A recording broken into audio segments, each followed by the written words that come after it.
Also in the news, the Committee for Labour, Social Affairs and Health examined the draft law on legalising cannabis for medicinal use that was recently approved by the Council of Ministers.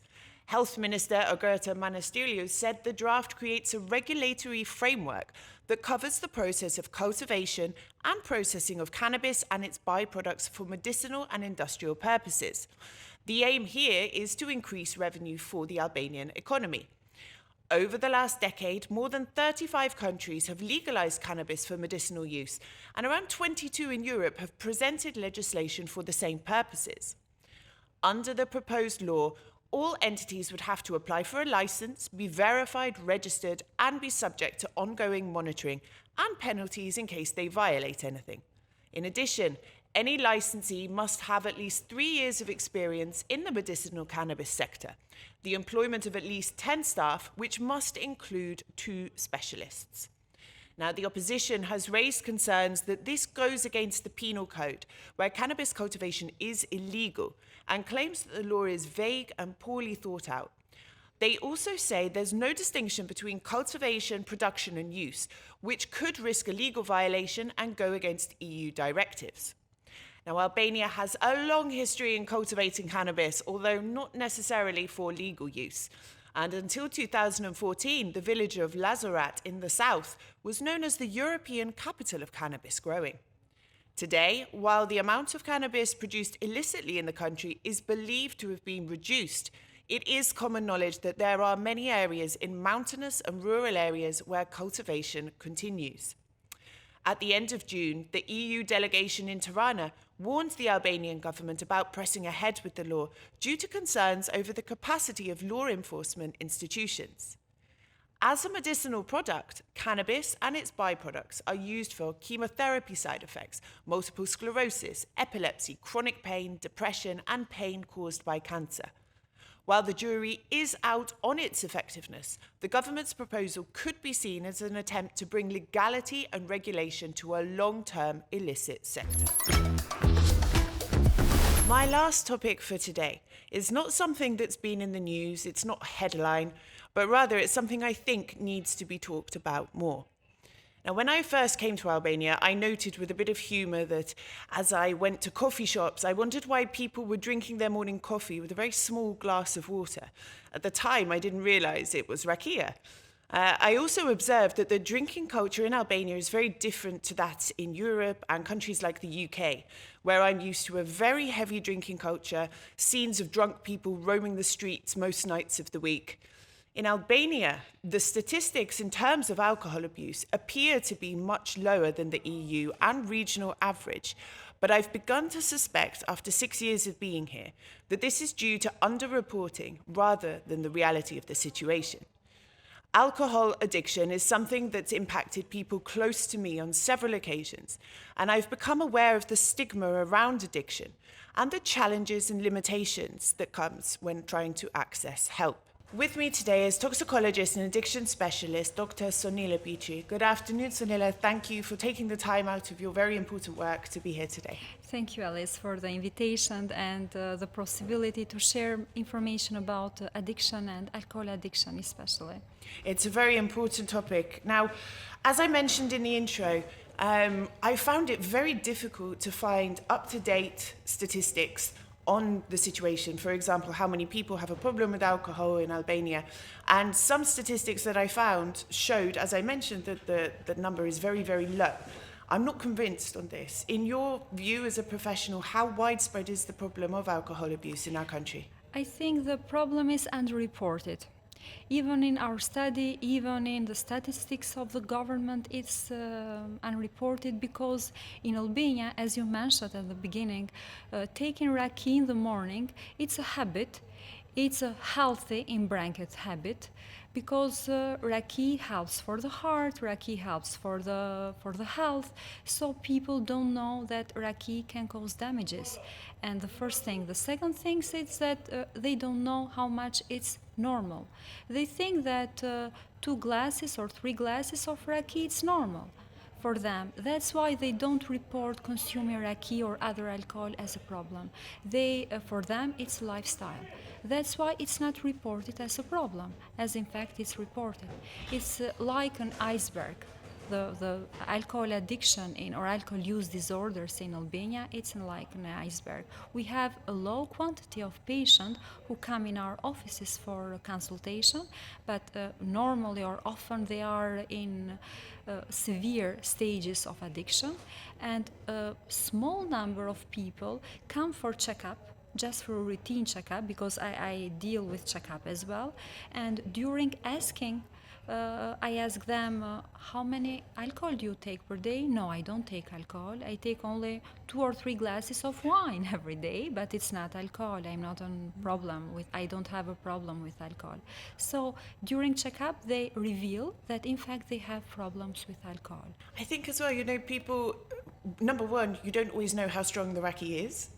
Yes. And yes. secondly, you might think, oh, I'm just having 1 or 2 in the morning, it's part of my daily routine, but you might not understand that your body has become dependent on it. Yes, and yes. you've become sort of psychologically dependent on it, and then it's very easy to sort of end up in a situation where it escalates and you end up drinking more and more. I think collecting data and having data, and also a definition of what alcohol abuse is, and making that clear to the public is very important in this. The recent data say that alcohol use disorders is a chronic disease, chronic brain disease that affect not only the brain but even the family, the society, the psychosocial health of the individual. And it's treatable. That is really important, because sometimes when the familiar with the patient come in my office, they are hopeless. They think that we are trying, but I don't think that my brother or my husband will get over this problem. But I always stress that this is a treatable disease, a chronic, like diabetes, like hypertension, but it's chronic.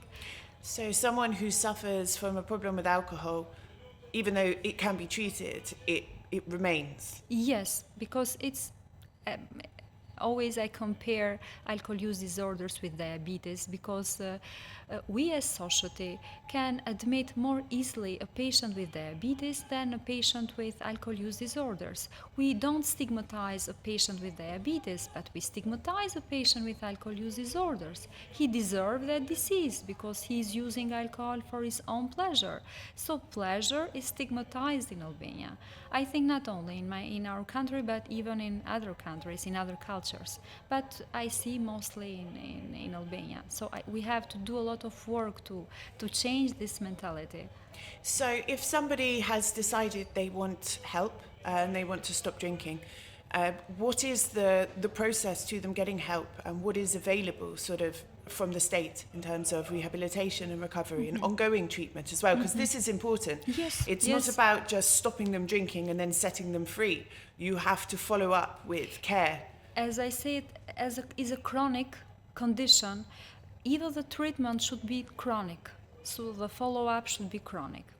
The first step is the patient to come for visit, to visit a toxicologist, a psychiatrist, a family doctor, but in Albania the clinical toxicologist is the doctor who deals with addiction.